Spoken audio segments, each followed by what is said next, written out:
आज के सेशन में हम लोग एक नया टॉपिक स्टार्ट कर रहे हैं, सॉल्यूशन। ओके। सॉल्यूशन का यहाँ पे बेसिक अंडरस्टैंडिंग आप कैसे समझ सकते हैं। देखिए, जो सॉल्यूशन होता है बेसिकली हमारे पास, इसको हम लोग कैसे डिफाइन करते हैं। So basically it is a homogeneous mixture. ठीक है, in the simple layman language we can call it is a homogeneous mixture. ठीक है, homogeneous mixture of two or more component. So generally यहाँ पे हमारे जो components होंगे वो दो components होंगे। We have only two component. ठीक है, we are limiting our discussion to two component system only. So it is a homogeneous mixture. Now what is homogeneous mixture? I guess you all know कि homogeneous mixture कैसा होता है, uniform होता है, solute will be completely dissolved into given amount of solvent, right? So this is homogeneous mixture. Now this particular solution have two component. One is called solute. Okay, one is called solute and other is called solvent. ठीक है, so other is called solvent. And generally आप याद रखिएगा कि जो solvent होता है वो थोड़ा सा excess amount, excess amount. So solvent is generally present in excess amount relative to solute. ठीक है, एक्सेस अमाउंट का ये मतलब नहीं है कि वो बहुत सारा होगा, पर किसके रिलेटिव में होगा, वो सॉल्यूट के रिलेटिव में। ठीक है, relative to the amount of solute. So solute will be in a lesser quantity relative to solvent, ऐसा हम बोलेंगे। Generally the idea is what, whenever we are preparing solution, what we are doing, हमारे पास एक इस तरह का, let's say we have some container। ठीक है, इस तरह का हमारे पास कंटेनर हो सकता है। now what we are doing over here, हम पहले से यहाँ पे क्या करते हैं, हमारा जो भी सॉल्वेंट होगा हम उसको रखते हैं। So solvent is already placed in the system. ठीक है, तो यहाँ पे आपको क्या दिया होगा, सॉल्वेंट। तो जब भी हम प्रिपरेशन करते हैं तो सॉल्वेंट को पहले रखते हैं। ऐसा नहीं होता है कि आप जैसे क्या करोगे, आप शुगर ऐड कर रहे हो पानी में, तो ऐसा नहीं होगा कि पहले आप शुगर ऐड कर दोगे फिर पानी अपने मेजरमेंट के हिसाब से डाल दोगे। ऐसा नहीं, पहले पानी रखते हैं फिर शुगर ऐड करते हैं, डिपेंड कि आपको कैसा टेस्ट पसंद है। तो जो सॉल्वेंट होता है ना, उसको हम लोग है ना जब भी डेजिग्नेट करेंगे या मतलब उसको रिप्रेजेंट करेंगे तो हम इसको है ना ए से रिप्रेजेंट करेंगे। ठीक है, so solvent is generally represented by A, or some time in some books इसको हम लोग फर्स्ट कंपोनेंट भी बोलते हैं। तो सपोज मैं बोलता हूँ कभी कभी, कभी मतलब क्वेश्चंस में आपको ऐसा दिखाई देगा कि मोलर मास ऑफ ए, इसका मतलब क्या है कि मोलर मास हम किसका ले रहे हैं, वी आर कंसिडरिंग सॉल्वेंट। ये जो टर्म्स है वो इंपॉर्टेंट है, इसलिए मैं आपको समझा रहा हूँ। ठीक है, उसके बाद में लेट अस कंसिडर ये हमारा सॉल्वेंट यहाँ पे कौन है, वाटर है। तो वाटर हमारा सॉल्वेंट है, और हमने लेट अस कंसिडर यहाँ पे ऐड किया है सम अमाउंट, सो शुगर। ठीक है, तो यहाँ पे जो शुगर हमारी होगी वो क्या होगी, सॉल्यूट होगी।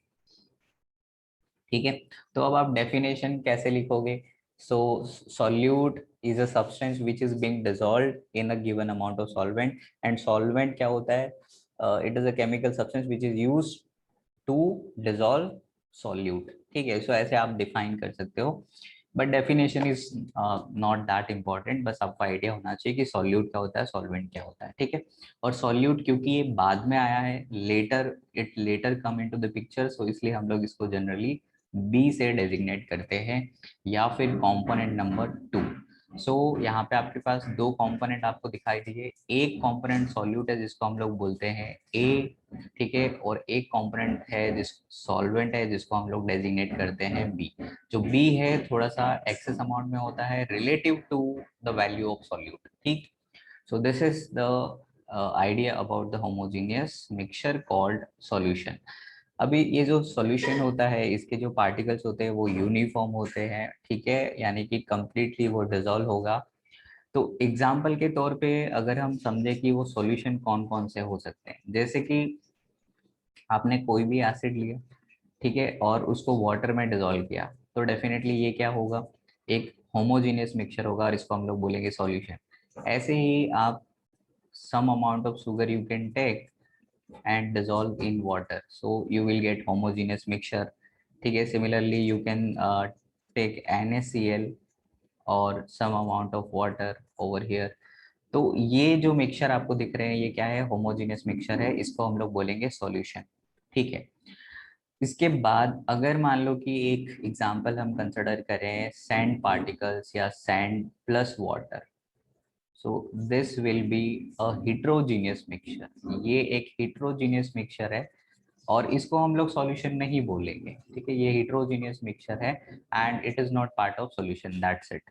ठीक, अभी क्या होता है, सॉल्यूशन की अलग अलग टर्म्स होती है, we have to measure the strength of solution. ठीक है, in terms of various physical quantities, तो वो अलग अलग जो क्वांटिटीज है उनके बारे में हम लोग चर्चा करेंगे। उसके बाद में हम देखेंगे कि उनकी हेल्प से किस तरह के न्यूमेरिकल फ्रेम होते हैं in the competitive exam, in the board exam as well. ठीक है, so let's begin this particular concept. Okay, here we have something called solubility. ठीक है, तो सॉल्युबिलिटी क्या होती है ये हम लोग यहाँ पर डिफाइन कर रहे हैं, बिकॉज सॉल्यूशन के रिस्पेक्ट में we have to define solubility. अभी सॉल्युबिलिटी को कैसे आप डिफाइन करेंगे, सॉल्युबिलिटी बहुत सिंपल तरीके से आप समझिए कि let's say you have 500 ml of water. 500 ml of water में आप कितना शुगर ऐड कर सकते हैं, right? So the maximum capability, maximum dissolving capacity of water, ठीक है, given amount of water can dissolve certain fixed amount of sugar, that is called solubility. तो हम इसको क्या बोल सकते हैं, हम ये बोल सकते हैं नॉर्मली कि dissolving capacity है ये। ठीक है, dissolving capacity of given amount of solvent, given amount of solvent। तो आपके पास जो भी सॉल्वेंट होगा वो कितना कितना वैल्यू, कितना अमाउंट सॉल्यूट का डिसॉल्व कर रहा है अपने गिवन अमाउंट ऑफ सॉल्वेंट में at of course constant temperature पे। ठीक है, तो कांस्टेंट टेम्परेचर पे आपको डिसॉल्व करना है। सो अब हम इसको कैसे मेजर करेंगे, सो लेट अस कंसिडर कि आपका सॉल्वेंट जो है वो 1 लीटर है और आपने क्या करा, सॉल्यूट x ग्राम इसमें डिसॉल्व किया, सो x ग्राम पर लीटर। ठीक है, या केजी में ले लो। ठीक है, so let us consider x kg solute can be dissolve in 1 litre. So solubility को हमने कैसे मेजर किया, तो हम यहाँ पे देख पा रहे हैं x किलोग्राम, ठीक है, x kg पर लीटर, इस तरह से हमने इसको मेजर किया। तो सॉल्युबिलिटी का यूनिट ऐसा हो सकता है, सॉल्युबिलिटी का एक यूनिट ऐसा हो सकता है, एक यूनिट ऐसा हो सकता है कि ग्राम पर ml आ जाए, या एक यूनिट ऐसा हो सकता है कि ग्राम पर सेंटीमीटर क्यूब आ जाए। ठीक है, तो इस तरीके से सॉल्युबिलिटी के अलग अलग यूनिट आ सकते हैं। ठीक है, तो हम लोग है ना सॉल्युबिलिटी को इस तरीके से भी मेजर करते हैं, मोल पर लीटर। ठीक है, और आगे चल के आपको पता चलेगा कि ये जो मोल पर लीटर होता है इसको केमिस्ट्री में हम लोग मोलैरिटी कहते हैं। ठीक है, मोलैरिटी, और इसी मोलैरिटी को आगे चल के आप कॉन्सेंट्रेशन भी बोलेंगे, यानी कि कॉन्सेंट्रेटेड सॉल्यूशन। तो कॉन्सेंट्रेटेड सॉल्यूशन का मतलब क्या होता है, हाई कॉन्सेंट्रेटेड सॉल्यूशन या हाई कॉन्सेंट्रेशन का मतलब है हाई मोलैरिटी। हाई मोलैरिटी का मतलब है कि number of mole will be very high with respect to given volume. So that is the idea. तो हमारा जो मेन एजेंडा है वो इसके ऊपर स्टिक रहेगा। ठीक है, so mostly the calculation will be based on the mole per liter, molarity, concentration, gram per ml you can use for a density। ठीक है, ग्राम पर सेंटीमीटर, ये दोनों यूनिट जो होते हैं वो डेंसिटी के लिए बहुत ज्यादा यूज होते हैं। सॉल्युबिलिटी को हम लोग जो फोर्थ वाला यूनिट है उससे मेजर कर सकते हैं, वैसे तो कोई खास इशू है नहीं। सो सॉल्युबिलिटी क्या होती है, dissolving capacity of given amount of solvent at constant temperature, या फिर आप ऐसे डिफाइन कर सकते हो कि suppose x amount of solute can be dissolved in the given amount of solvent at constant temperature, that is called solubility. So the extent of dissolving ability of a solvent, you may say, right? तो इस तरह से हम solubility को define करेंगे। now we have to understand कि solubility को कौन कौन से factor अफेक्ट करेंगे, या सॉल्युबिलिटी को हम इंक्रीज कर सकते हैं या डिक्रीज कर सकते हैं, या फिर हम उसको चेंज कर सकते हैं कि नहीं कर सकते। So the idea is very simple. ऐसे कौन कौन से फैक्टर्स होंगे जो इसको अफेक्ट करने वाले हैं, तो आप है ना इसको बहुत आराम से समझ सकते हो। कैसे समझोगे फैक्टर्स अफेक्टिंग सॉल्युबिलिटी? फर्स्ट, जैसे आप प्रिपरेशन कर रहे हो नीट और जेडबलई की, तो आपके सिलेक्शन आपका होगा या नहीं होगा, इस बात ये कौन डिसाइड करेगा? Who will decide? तो basically nature of, you know, nature of student itself, nature of teacher जो आपको गाइड कर रहा है, ठीक है, तो उनके ऊपर तो रोल, मतलब डेफिनेटली उनका रोल बहुत इंपॉर्टेंट होगा। उसके बाद में एनवायरमेंटल पैरामीटर्स, उसके बाद में external pressure, temperature, everything will come into the picture later on. तो हम क्या कहेंगे कि सॉल्यूट और सॉल्वेंट का नेचर कैसा है। So we have to first consider nature of solute, ठीक है, and solute, and solvent, sorry, ठीक है। तो इन दोनों का नेचर जो है वो डिसाइड करेगा कि कितना एक्सटेंट सॉल्यूबल होगा वो। तो एक थंब रूल होता है यहाँ पे बच्चे, थंब रूल ये होता है कि like dissolve like, like dissolve like, इस तरह का ये थंब रूल होता है सॉलिबिलिटी के रिस्पेक्ट में हम लोग बात करते हैं तो, ठीक है, like dissolve like, this is a thumb rule. अब क्या होता है कि कुछ होते हैं पोलर, कुछ होते हैं नॉन पोलर। अब ये पोलर क्या है, नॉन पोलर क्या है, ये लेटर ऑन आपको समझ में आएंगे। बस आपको इतना याद रखना है कि अगर आपका सॉल्यूट और सॉल्वेंट दोनों पोलर है तो वहाँ पे जो डिजॉल्विंग कैपेसिटी होगी वो बहुत सारी होगी, ठीक है। तो जैसे हमारा जो NaCl होता है वो एक पोलर मॉलिक्यूल है, और वाटर भी एक पोलर मॉलिक्यूल है। तो अगर हम इसको मिक्स करेंगे तो यहाँ पे क्या होगा, बहुत प्रॉपर डिजोल्यूशन होगा, ठीक है। सो लाइक डिजोल्व लाइक, ठीक है। Similarly we have something like benzene, ठीक है, ये होता है बेंजीन, ये नॉन पोलर होता है। और अगर हम लोग कोई नॉन पोलर कंपाउंड इसमें लेके आते हैं, जैसे मान लो कि we have something like CH4, ये भी एक नॉन पोलर होता है। तो ये नॉन पोलर और नॉन पोलर दोनों का नेचर सेम होगा, तो इनका भी डिजॉल्विंग जो मिक्सचर बनेगा वो काफी यूनिफॉर्म बनेगा, या dissolving capacity will be very high over there. पहला पॉइंट आपको क्लियर हो गया है कि फर्स्ट पॉइंट जो है वो nature of solute and solvent के ऊपर ही डिपेंड करेगी। अभी देखो Yes, yes. Second point, second point, solubility को कैसे आप इंक्रीज कर सकते हैं। Solubility can be change by changing the temperature value, ठीक है। आप टेम्परेचर को चेंज करेंगे तो सॉल्युबिलिटी चेंज होगी। प्लीज अंडरस्टैंड, मैंने यहाँ पे इंक्रीज होगा ऐसा शब्द इस्तेमाल नहीं किया है। मैंने क्या करा है, if you are going to increase the temperature then what happen, solubility will change, solubility will change. तो ध्यान देना, सॉल्युबिलिटी चेंज होने का मतलब यहाँ पे क्या होगा कि सॉल्युबिलिटी या तो इंक्रीज कर सकती है, या फिर सॉल्युबिलिटी क्या कर सकती है, डिक्रीज कर सकती है। तो दोनों पॉसिबिलिटीज है। अब कंसिडर ए केस, जैसे आप है ना शुगर और वाटर का केस करेंगे, ठीक है। तो आपने किचन में अगर देखा होगा तो गर्म पानी में शुगर जल्दी से डिजोल्व हो जाएगी, जबकि ठंडे पानी में it will take some time. तो जब आप शुगर और वाटर के सॉल्यूशन को देख रहे हैं तो सॉल्युबिलिटी क्या हो रही है, इंक्रीज हो रही है अगर हम टेम्परेचर को इंक्रीज करते हैं तो। लेकिन अगर आप एक दूसरा सॉल्यूशन कंसिडर करते हैं जिसमें गैस डिजोल्व हो रखी है वाटर के अंदर, तो अगर आपने यहाँ पे ध्यान से देखा होगा तो वाटर को जैसे ही आप गर्म करेंगे यहाँ से क्या होंगे, कुछ बबल्स बाहर आ जाएंगे। Make sense? बबल्स क्या होंगे, बाहर आएंगे। दैट मीन्स जो डिजोल्व गैसेस थी वो बाहर निकल जाती है, ठीक है। अगर आपको इसको और थोड़ा सा ठीक से समझना है तो आप ऐसे समझिए कि जो एक्वेटिक एनिमल होते हैं, जब बहुत सारी गर्मी होती है, ठीक है, जब there will be a hot summer, then what happen to aquatic animal. आपने फिशेस को देखा होगा, वो है ना जंप करती है, ऊपर आती है। क्यों आती है? Because in the hot water dissolve oxygen will be very less, तो उनको है ना रेस्पिरेशन करने में दिक्कत होती है। तो वो क्या करती है, जंप करके ऊपर आती है, एटमॉस्फेरिक ऑक्सीजन को रेस्पिरेट करती है और फिर वापस अंदर चली जाती है, ठीक है। तो हमें वो देखने में बड़ा मजा आता है, लेकिन एक्चुअली में उनको है ना, जो एक्वेटिक एनिमल है उनको थोड़ी सी डिफिकल्टी फील हो रही है, because in hot water dissolved gases are very less, so in that case solubility decreases, अगर एग्जामिनर आपसे पूछता है कि टेम्परेचर इंक्रीज करने से सॉल्युबिलिटी इंक्रीज होता है, आप कहेंगे नहीं, it may not be the case. Why? Because it depend on the type of solution, हम कौन से टाइप ऑफ सॉल्यूशन की बात करें।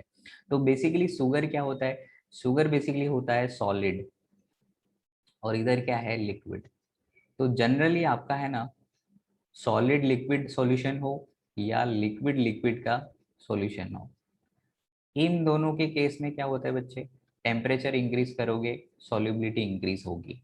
बट अगर गैस और लिक्विड है, यहाँ पे सॉल्यूट आपका गैस है और सॉल्वेंट आपका लिक्विड है, इन दिस केस क्या होगा?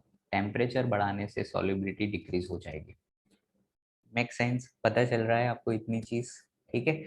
सो this is the second point. Now what will be the third point? तो उसको समझते हैं। देखो तीसरा पॉइंट यहाँ पे क्या आ जाएगा? प्रेशर। ठीक है, pressure is also going to play a significant role. So pressure is going to affect the solubility. Again, I'm saying on changing the pressure, solubility will change. It depend on the nature of solution. Clear है? हर बार pressure बढ़ाने से solubility increase होगा, इस बात की कोई guarantee नहीं है। इट मे पॉसिबल कि वो डिक्रीज भी हो जाए। ठीक है, सो this is the third point. ठीक है, what will be the fourth point? ठीक है, यहाँ पे लिख देता हूँ फोर्थ पॉइंट। अब फोर्थ पॉइंट को हम लोग ऐसे लिख रहे हैं, environmental factors like humidity, wind speed and all, right. So environmental factors करके हमने इसको खत्म कर दिया। सो आपको समझ में आ गया सॉल्यूशन क्या होता है? होमोजेनियस मिक्सचर, उसके दो कंपोनेंट होते हैं, सॉल्यूट, सॉल्वेंट। ठीक है, जनरली सॉल्यूट को हम लोग सेकंड कंपोनेंट बोलते हैं, सॉल्वेंट को फर्स्ट कंपोनेंट बोलते हैं। दिस इज द डेजिग्नेशन या रिप्रेजेंटेशन। फिर हमने सॉल्यूशन के अंदर एक टर्म देखा जिसको हम लोग बोलते हैं सॉल्युबिलिटी। सॉल्युबिलिटी मतलब डिसॉल्विंग कैपेसिटी, कितना एक्सटेंट तक सॉल्यूट उसके अंदर डिसॉल्व हो जाएगा।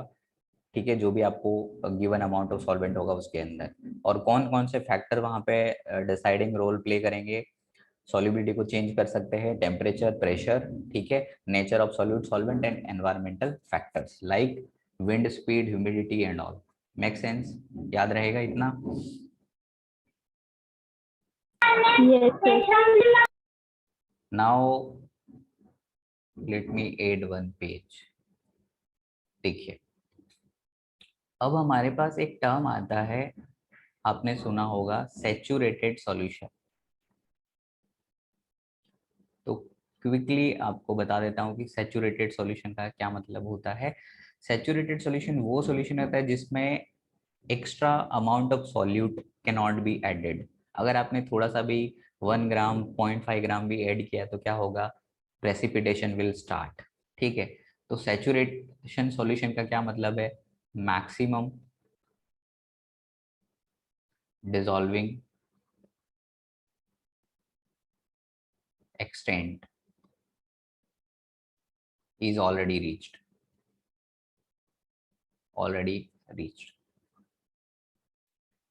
अब इससे ज्यादा और कुछ नहीं कर सकते आप, maximum dissolving extent is already reached. या फिर I would define like this कि the solution in which no more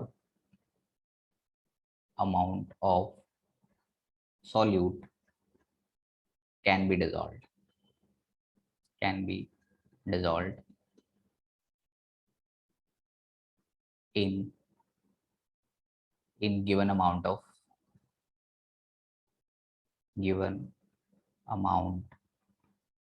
of solvent। तो सॉल्वेंट के गिवन अमाउंट में और ज्यादा एक्स्ट्रा अमाउंट आप नहीं ऐड कर सकते। ठीक है, you are not allowed to add more amount. ठीक है, अगर आपने अलाउ मतलब अगर आप ऐड करते हैं जबरदस्ती, तो what will happen to solution? Solution will start precipitating. ठीक है, तो वहां पे प्रेसिपिटेशन होना स्टार्ट हो जाएगा। That is the idea. तो ये होते हैं हमारे saturated solution. Now we have something called unsaturated solution. तो अनसैचुरेटेड में क्या होगा?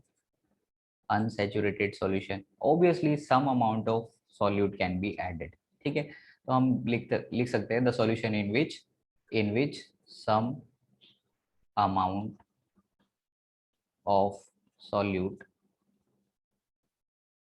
Still can be added. ठीक है, you are still allowed to add some quantity of solute, and the maximum solubility extent is not reached yet। ठीक है, so this is the idea। so unsaturated solution कैसा होगा? ऐसा solution जिसके अंदर आपके पास में you have freedom to add some extra amount of solute, but unsaturated में क्या होता है, आप नहीं कर सकते।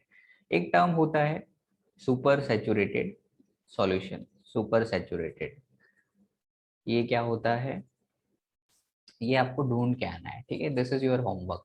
सुपर सैचुरेटेड सॉल्यूशन क्या होता है, आप देख के आइएगा, विल टॉक अबाउट। ठीक है, दिस टुमारो। बस ये चीज याद रख लेनी है आपको, सैचुरेटेड क्या होता है, अनसैचुरेटेड क्या होता है। That's it. Let's move to the next topic, that is called percentage composition. देखिए, परसेंटेज कॉम्पोजिशन, अब हम यहाँ पे पहले भी परसेंटेज कॉम्पोजिशन तो पढ़ चुके थे। Percentage composition with respect to molecule पढ़ा था।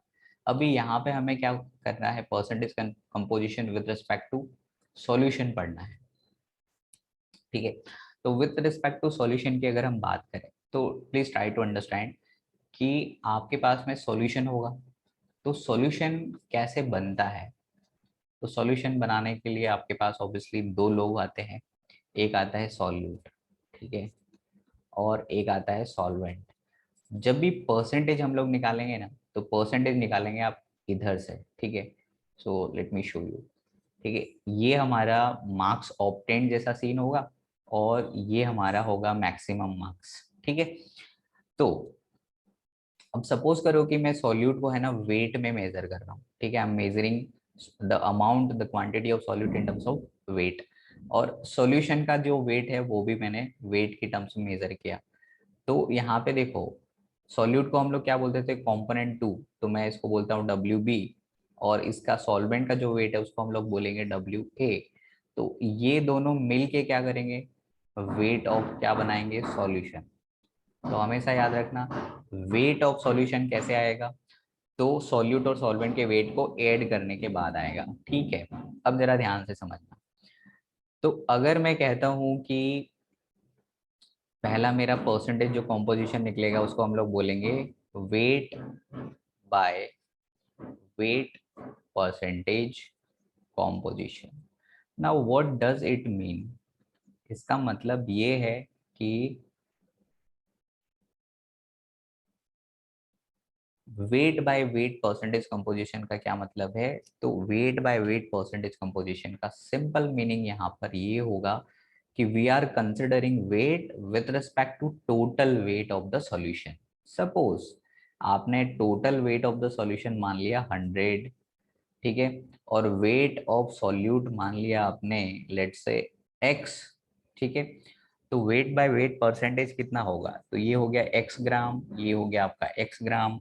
तो हम यहाँ से ये लिख सकते हैं कि x percentage wait by wait aqueous solution of HCl। मेरा स्टेटमेंट ये है, तो आपको एग्जाम में इस तरह के स्टेटमेंट मिलेंगे, तो इसका इंटरप्रिटेशन आपके लिए बहुत इंपॉर्टेंट है। और इंटरप्रिटेशन क्या होगा, हम ये लिख सकते हैं कि भाई x ग्राम जो है, x gram solute dissolved in 100 gram of solution, that's it. ठीक है, तब जाके हमारा x परसेंटेज वैल्यू आएगा। ठीक है, सो ये इंटरप्रिटेशन यहाँ पे इंपॉर्टेंट होता है। तो this is first type of percentage composition relative to solution. ठीक है, सॉल्यूशन के अंदर दो कंपोनेंट होंगे, तो हमेशा जो जो हमारा सॉल्यूशन होता है उसका नाम होता है सॉल्यूट के रिस्पेक्ट में। ठीक है, तो x परसेंटेज, अभी मैं इसी x परसेंटेज को ऐसा लिख दूं कि मेरे पास है ना ये 3.65 percentage wait by wait aqueous solution of HCl है। तो इसका क्या मतलब है, इसका मतलब बहुत ही सिंपल है कि मैं ये लिख सकता हूँ कि 3.65 ग्राम सॉल्यूट कौन है यहाँ पे, HCl, किस में डिजोल्व किया गया होगा, ऑब्वियसली वेट बाय वेट का मतलब वेट ही लेना है, 100 ग्राम सॉल्यूशन के अंदर डिसॉल्व होगा। अगर ये इंटरप्रिटेशन मैंने निकाला तो मैं यहाँ से क्या निकाल सकता हूँ, वो वेट सॉल्वेंट का निकाल सकता हूँ। अगर आप देख लो तो वेट सॉल्वेंट का कितना आएगा, तो आएगा 100 माइनस 3.65, इसको नेगेटिव माइनस करिए, ये हो गया 5, ये हो गया 3, ये हो गया 6, ठीक है, ये हो गया 9। सो बेसिकली 96.35 ये वैल्यू आपको क्या मिलेगी, वेट सॉल्वेंट का मिल जाएगा। ठीक है, तो परसेंटेज कॉम्पोजिशन का इंटरप्रिटेशन इज इम्पॉर्टेंट, कि आपको जो भी स्टेटमेंट दिया होगा उसको आपको इंटरप्रिट करना होगा, उस हिसाब से आपको समझनी चीज। ठीक, तो आगे बढ़ते हैं।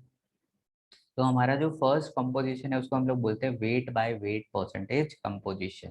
ठीक है, सिमिलरली हम सेकंड जो होता है वेट बाय वॉल्यूम, यहाँ पे लिखेंगे 100 ml सॉल्यूशन में। ठीक है, तो अगर आप ये इंटरप्रिटेशन निकालना सीख गए तो आपका काम हो जाएगा। ठीक है, the third part is volume by volume percentage. तो वॉल्यूम बाय वॉल्यूम परसेंटेज का यहाँ पे क्या मतलब हो जाएगा, तो लेट अस कंसिडर यही वाला केस ले लेते हैं, 20% volume by volume aqueous solution of H2SO4। What does it means, इसका सिंपल मतलब है कि 20, अभी देखो यहाँ पे वॉल्यूम है तो हम लिखेंगे 20 ml H2SO4 किसमें डिजोल्व किया गया है, सो ऑब्वियसली 100 ml सॉल्यूशन के अंदर, दैट्स इट। और एक होता है वॉल्यूम बाय वेट परसेंटेज, तो इसको भी हम इंटरप्रेट कर सकते हैं like 20% volume by weight aqueous solution of H2SO4. So again you are interpreting like this, 20, now we have volume, numerator में वॉल्यूम है तो 20 ml H2SO4 आ जाएगा, और ये किस में डिसॉल्व किया गया है, 100। अब यहाँ पे देखो वेट है तो हम लिखेंगे 100 ग्राम सॉल्यूशन के अंदर। ठीक है, तो ये है हमारा percentage with respect to solution. ठीक है, सो सॉल्यूशन 100 ग्राम सॉल्यूशन। अभी इनको कैसे यूज करना है, I will show you some numerical, direct question नहीं आएगा। ठीक है, इनडायरेक्ट क्वेश्चन आते हैं, मिक्सअप वाले क्वेश्चन आते हैं, will solve those questions to get better idea. Right now बस आप इतना याद रखिए कि percentage composition with respect to solution, तो हमें इस तरह से इंटरप्रिटेशन लिखना होगा। ठीक है, so these are the 4 percentage composition. एक बात मैं यहाँ पे आपको बताना चाह रहा हूँ कि जैसे ये वाला जो टर्म है volume by weight, volume by weight को हम लोग बोलते हैं स्पेसिफिक वॉल्यूम। तो कभी आपको लिखा मिले कि स्पेसिफिक वॉल्यूम क्या होता है, सो स्पेसिफिक वॉल्यूम होता है वॉल्यूम अपॉन वेट। ठीक है, सो this is called specific volume.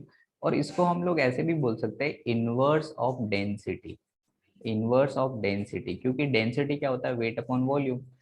तो ये हो गया आपका इनवर्स ऑफ डेंसिटी, ऐसे भी आप बोल सकते हैं। अब एक और बात मैं आपको बताना चाहता हूँ कि अगर आपके पास में कोई वेट है, ठीक है, या मास है, मास है आपके पास, ठीक है, ये जो मास होता है अगर इसको मैं टेम्परेचर इंक्रीज करूँ तो क्या ये वेट चेंज होगा, so please understand on changing temperature mass does not change. ठीक है, तो मास विल रिमेन्स कांस्टेंट। ठीक है, तो मास यहाँ पे चेंज नहीं होगा, प्लीज अंडरस्टैंड। तो आइडिया इसकी, आपके जो परसेंटेज कंपोजिशन है उसमें आपको ये भी कई बार पूछ लेता है कि कौन सी वाली क्वांटिटी टेम्परेचर से, टेम्परेचर बदलने से बदल जाएगी। ठीक है, तो सपोज करो कि आपके पास वेट बाय वेट है, तो ये जो परसेंटेज है क्या ये टेम्परेचर चेंज करने से बदलेगा, नहीं। ठीक है, weight by weight will not change on changing temperature, why, because mass does not affected by temperature.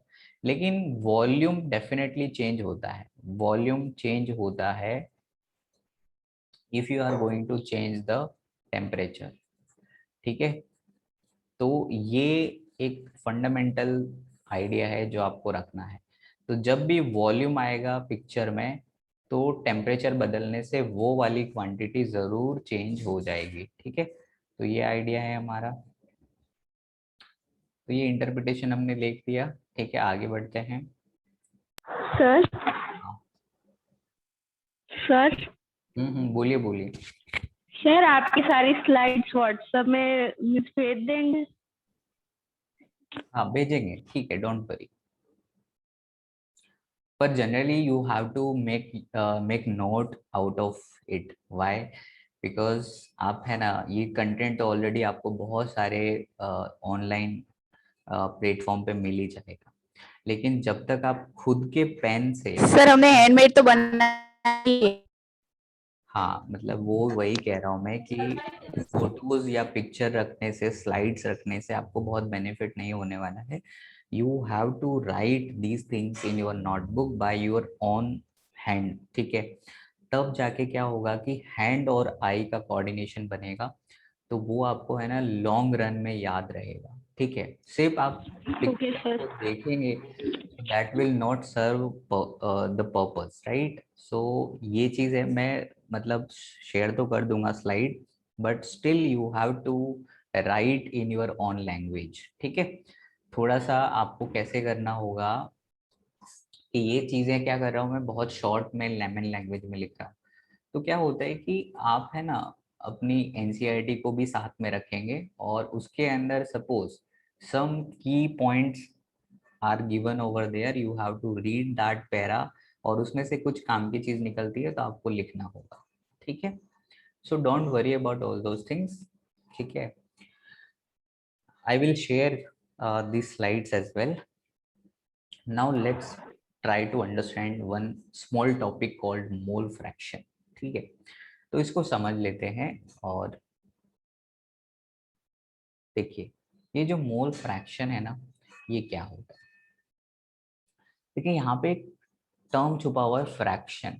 तो इसी से आपको आइडिया मिल जाएगा कि फ्रैक्शन का मतलब क्या होता है। 1/2, 1/3, 1/4, समथिंग लाइक दैट। ठीक है, सो मोल फ्रैक्शन का मतलब क्या होता है? Suppose you have a system. ठीक है, कोई सिस्टम है जिसमें दो कंपोनेंट है, ए एंड बी। ए और बी का मिक्सचर है। ठीक है, तो ये जो सिस्टम है इसके अंदर केमिकल सब्सटेंस ए प्रेजेंट है और केमिकल सब्सटेंस बी प्रेजेंट है। एंड हमें ये दिया हुआ है कि जो ए है उसके जो मोल हैं वो कितने हैं, एन ए, और जो बी है उसके मोल कितने हैं, एन बी। तो N A is a mole of A, N B is a mole of B. ठीक है, तो मोल फ्रैक्शन अगर हम डिफाइन करना चाहें तो कैसे डिफाइन करेंगे? तो हमें निकालना होता है ratio of moles of one component, कोई भी एक component, to the total moles of the system. वो सिस्टम के अंदर टोटल मोल कितने हैं उसके साथ रेशियो निकालना है। सो आइडिया क्या है, मोल फ्रैक्शन अगर हमें ए का निकालना है, so we have written mole fraction of A, और इसको हम लोग एक्सप्रेस करते हैं एक्स ए। ठीक है, तो एक्स ए की वैल्यू क्या होगी, रेशियो। तो हम लोग उसको डिवाइड कर सकते हैं, moles of A divided by total moles. Total mole मतलब N A plus N B. ठीक है, तो इस तरह से हम एक्स ए को लिख सकते हैं। ऐसे ही आप एक्स बी यानी कि मोल फ्रैक्शन ऑफ बी को भी लिख सकते हैं, that is moles of B divided by total mole, that is N A plus N B. ठीक है, तो इस तरह से हमने मोल फ्रैक्शन को लिख लिया। अब जरा एक और अंडरस्टैंड करना है आपको कॉन्सेप्ट। अगर मैं मोल फ्रैक्शन का सम करता हूँ तो मुझे क्या मिलेगा? आप देखेंगे एक्स ए की जगह पे आप रखेंगे N A plus N B plus N B N A N B. अगर आप इसको पूरे को ऐड करोगे तो क्या मिलेगा आपको, N A plus N B. ठीक है, और ऊपर क्या हो गया, N A plus N B. इसको सॉल्व करेंगे तो कैंसिल हो जाएगा, this is coming out to be 1। ठीक है, तो यहाँ से हमें ये समझ में आया कि sum of all the mole fraction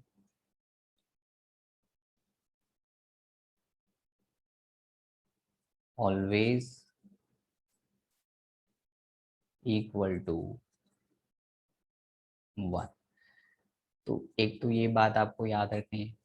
अब यहाँ पे तो मैंने दो कंपोनेंट दिखाए आपको, ओनली 2 कंपोनेंट आपको दिखाए गए हैं, लेकिन कंपोनेंट तो बहुत सारे हो सकते हैं, ठीक है। तो अगर कंपोनेंट बहुत सारे होंगे तो जनरलाइज फॉर्मूला कैसे बन जाएगा, x1 mole fraction of 1, x2, x3, x4, ऐसे करते करते you have something like xn, और ये वैल्यू किसके बराबर होगी, 1 के बराबर होगी, ठीक है। तो एक तो ये वाला तरीका मालूम होना चाहिए। एक और चीज यहाँ पे देखिए, जो मोल फ्रैक्शन है वो चीज आपको दिख रही होगी, रेशियो है। तो मोल फ्रैक्शन बेसिकली एक यूनिटलेस क्वांटिटी होती है। ये कैसी होती है, यूनिटलेस क्वांटिटी। तो इसके ऊपर कोई यूनिट नहीं लगेगा, ठीक है। एक और पॉइंट आप याद रखिएगा कि क्योंकि यहाँ पे मोल है, यहाँ पे भी मोल है, तो मोल टेम्परेचर से चेंज नहीं होते, तो mole fraction does not affected by temperature, affected by temperature, यानी कि if you are going to change the temperature value, mole fraction value, the quantity mole fraction will not change. Okay, so this is about mole fraction. So generally